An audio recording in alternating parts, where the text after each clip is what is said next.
what I like and dislike about each city that I've lived in. So New York, LA, Miami. I'm also drinking a London Fog right now. I don't even know who I am. Let's start with Miami because it's the most entertaining. If he's flashy, he's broke. People who are extremely wealthy actually go lengths to try and hide their wealth. Once you have a certain amount of wealth, you just really don't want people to know about it because you don't want people to use you. Now everyone's so fucking crazy. People can find out where you live, they can rob you, they can try and track you and then rob you. So I've never seen people who are like extremely wealthy be extremely flashy. They normally know how to do rich right. I always have a little bit of a special place in my heart for Miami because it really introduced me to like entrepreneurs, and I have a lot of friends there, and I do feel like I met a lot of good people there. People in Miami are actually really nice, especially compared to like New York and LA. You just have to stay away from the wannabe trash. Anyone selling a course that will make you money is literally robbing you. Anyone who's at the club 24/7 is probably really depressed. Miami is overall a really happy place, but I do think a lot of people are sad because you just don't go out that much when you really have shit going for your life because you don't have the time to do that. And like alcohol and all these drugs are such a downer, and like they really do screw up your brain. I think a lot of people there try to portray that they have these big dreams and then they're just at the club 24/7 trying to show off to people and like get girls, and it's kind of just like, okay bro, if you had that big of dreams you would be at home working on them. I've seen a lot of the big people in Miami fall, and I think Miami really taught me the let them theory before the let them theory even became like a thing. You really have to let people fall on their face because if they don't, they'll never learn.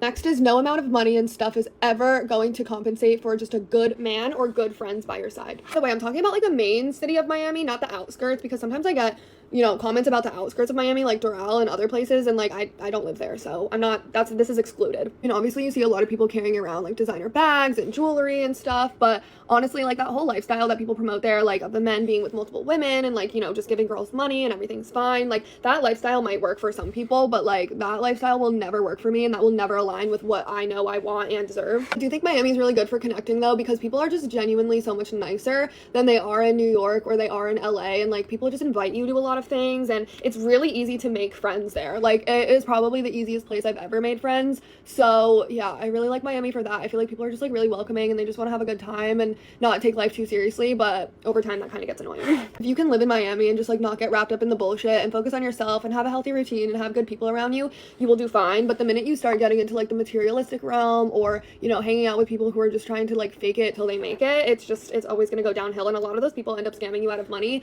I would say a lot of the scammers like from my era are gone, but you know, some of them pass their trade along to the youngsters. A lot of New Yorkers are starting to move to Miami, which I really do like because it's kind of getting all like the riffraff out of there. Definitely don't think Miami's the type of place you go to find a husband and settle down, but if you're young and you want to have some fun and you want to meet people and pay lower taxes and be able to tan on like 2 p.m. on a Tuesday, then I think Miami is a good vibe. But if you're really trying to like start your life, I personally don't think Miami's the place. Miami's great for like a second home and if you're already kind of settled, but I think if you're a hustler and you're really trying to start your life, New York is definitely the place. So I'll make my next video